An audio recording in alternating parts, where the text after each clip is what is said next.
যে কোনো মৃত্যুই অনভিপ্রেত, কিন্তু তার চেয়েও অনভিপ্রেত সেই মৃত্যু নিয়ে রাজনীতি। মহারাষ্ট্রের উপমুখ্যমন্ত্রী তথা প্রভাবশালী এনসিপি নেতা শ্রী অজিত পাওয়ারের প্লেন দুর্ঘটনায় মর্মান্তিক মৃত্যু নিয়ে সেই অনভিপ্রেত রাজনীতি শুরু হয়েছে। সারা ভারতের রাজনৈতিক মহলকে হতবাক করে দিয়েছে যে দুঃসংবাদ, তার ঘোর কেটে ওঠার আগেই হাওয়া গরম হয়ে উঠেছে এই মৃত্যু নাকি আদপে একটি ষড়যন্ত্র সেই অভিযোগে।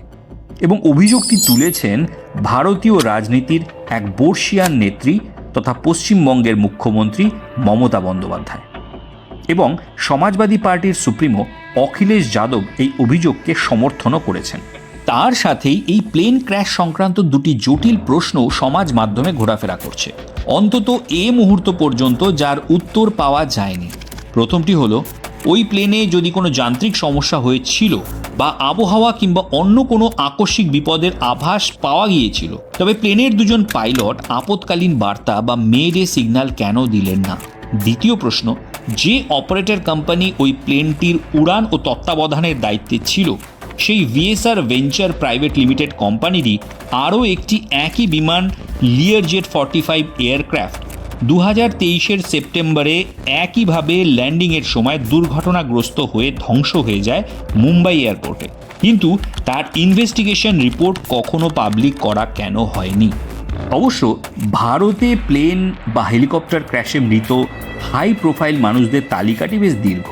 2025 সালে গুজরাটের প্রাক্তন মুখ্যমন্ত্রী বিজয় রূপানি এয়ার ইন্ডিয়ার প্লেন ক্র্যাশে মারা যান। 2021 সালে জেনারেল বিপিন রাওয়াত, যিনি ভারতের চিফ অফ ডিফেন্স স্টাফও ছিলেন, তিনি এক হেলিকপ্টার দুর্ঘটনায় মারা যান। অন্ধ্রপ্রদেশের মুখ্যমন্ত্রী থাকাকালীন 2009 সালে ওয়াইএসআর রেড্ডি একইভাবে হেলিকপ্টার দুর্ঘটনায় এবং 2001 সালে একটি প্রাইভেট প্লেন ক্র্যাশে প্রাণ হারান কংগ্রেসের প্রভাবশালী নেতা ও প্রাক্তন কেন্দ্রীয় মন্ত্রী মাধব রাও সিন্ধিয়া। এই প্রত্যেকটি দুর্ঘটনার সময়ই ষড়যন্ত্রের গুরুতর সব অভিযোগ ওঠে, কিন্তু কোনোদিনই কিছু প্রমাণিত হয়নি, যদিও প্রতিটি দুর্ঘটনারই তদন্ত হয়েছিল। তবে অজিত পাওয়ারের মৃত্যুর বিষয়টিতে যে ষড়যন্ত্রের অভিযোগ মমতা ও অখিলেশ করেছেন, সেখানে সুপ্রিম কোর্টকে দিয়ে শতপ্রণোদিত ও নিরপেক্ষ তদন্তের আর্জিও জানানো হয়েছে। মমতা বলেছেন, বিরোধী নেতৃবর্গের প্রাণ সংশয় আছে, অর্থাৎ অভিযোগের তীর কেন্দ্রের শাসকের দিকে। প্রচ্ছন্নভাবে কি তিনি এই মর্মান্তিক ঘটনার পেছনে শাসক দলের হাত থাকার দাবিকে উস্কে দিলেন? তিনি কি আরও বোঝাতে চাইলেন যে এভাবেও বিরোধী নেতাদের রাস্তা থেকে সরানোর চক্রান্ত হতে পারে? কারণ ইতিপূর্বে তিনি কেন্দ্রীয় এজেন্সিকে ব্যবহার করে বিরোধী নেতাদের দমিয়ে রেখে বা বশ করে রাজনৈতিক প্রতিযোগিতার রাস্তা থেকে সরানোর অভিযোগ বহুবার কেন্দ্রের শাসক দলের বিরুদ্ধে করেছেন। তবে এ তথ্যটাও সকলের জানা দরকার যে অজিত পাওয়ার কিন্তু বিজেপির সহযোগী দলেরই নেতা এবং মহারাষ্ট্রে বিজেপির জোটসঙ্গী হয়ে তার উপমুখ্যমন্ত্রী পদ লাভ করা। বরং অপ্রিয় হলেও এটা সত্যি যে অজিত পাওয়ারের মৃত্যুতে যদি রাজনীতিতে কারো সত্যিকারের লাভ হয়ে থাকে, তবে সেটা তার কাকা শরদ পাওয়ারের।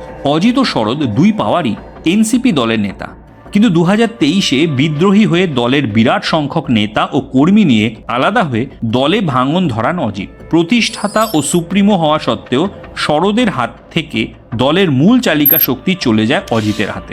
এমনকি এ নিয়ে কোর্ট কেস ইত্যাদি হওয়ার পরে ভারতের নির্বাচন কমিশন এনসিপি দলের নাম ও ভোট চিহ্ন ব্যবহারের অধিকার অজিত ও তার অনুগামীদেরই দেয়। ফলে শরদ পাওয়ার ও তার অনুগামীদের মূল এনসিপি পার্টি থেকে আলাদা হতে হয় এবং অন্য নামের পার্টি ও চিহ্ন নিয়ে ভোটে লড়তে হয়।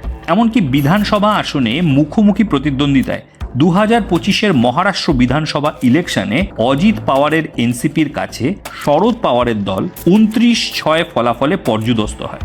এরপর শরদ পাওয়ারের রাজনীতি প্রায় বানপ্রস্থের পর্যায়ে চলে যায়। কিন্তু অজিতের মৃত্যুর পর শরদ আবার তার প্রাসঙ্গিকতা অন্তত এনসিপি পার্টিতে ফিরে পাবেন বলে মনে করা হচ্ছে।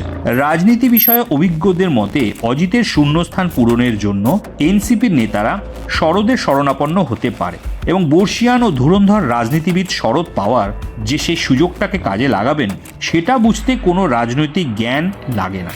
তাই এ কথাটা সহজেই বোঝা যায় যে অজিত পাওয়ারের মৃত্যুতে সবচেয়ে লাভবান কে হতে পারে, আর ষড়যন্ত্র তত্ত্বের তদন্ত হলে তাতে কতগুলো সম্ভাব্য দিক যাচাই করা উচিত। তবে এই মুহূর্তে এ সবই রাজনৈতিক স্পেকুলেশন। বরং সচেতন নাগরিক হিসাবে ও মানবিকতার দিক থেকে আমাদের অজিত পাওয়ারের বিদেহী আত্মার শান্তি কামনা করা উচিত। আপনারাও সমব্যথী হন এবং নিজেদের সুচিন্তিত মতামত কমেন্ট করে জানান। ভিডিও ভালো লাগলে তা লাইক ও শেয়ার করুন এবং চ্যানেলটিকেও ঝটপট সাবস্ক্রাইব করে নিন। দেখা হচ্ছে পরের ভিডিওতে।